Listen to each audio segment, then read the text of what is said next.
Pelabur asing terus mengurangkan pendedahan mereka dalam pasaran ekuiti Malaysia pada Disember 2025, meskipun indeks FBM KLCI mencatatkan kenaikan kukuh.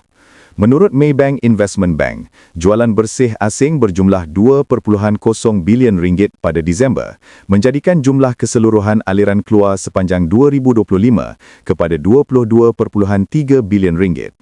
Ini menunjukkan pelabur luar masih berhati-hati, walaupun pasaran tempatan menunjukkan prestasi positif, kata Maybank IB dalam nota penyelidikan hari ini, 6 Januari 2026. FBM KLCI meningkat 3.4% bulan ke bulan, dengan sektor kewangan menjadi peneraju prestasi, diikuti sektor perindustrian dan perladangan. Namun tekanan jualan asing tetap ketara, terutama pada saham Tenaga Nasional, Kuala Lumpur Kepong dan YTL Power. Maybank IB menyatakan, Maybank muncul sebagai saham paling banyak dibeli asing pada Disember, diikuti Press Metal, Farm Fresh, TM dan Public Bank.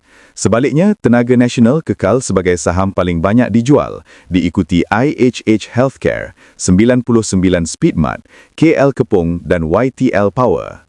ADTV, nilai purata dagangan harian termasuk DBT, menurun kepada RM2.6 bilion ringgit, mencatat paras ketiga terendah bagi tahun ini.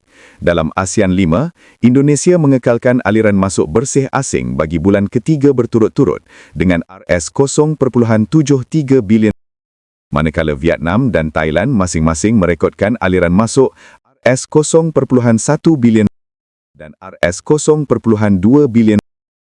Permintaan asing terhadap bon ringgit kekal kukuh dengan aliran masuk meningkat kepada RM6.1 bilion ringgit pada November daripada RM4.4 bilion ringgit pada Oktober, kata Maybank IB.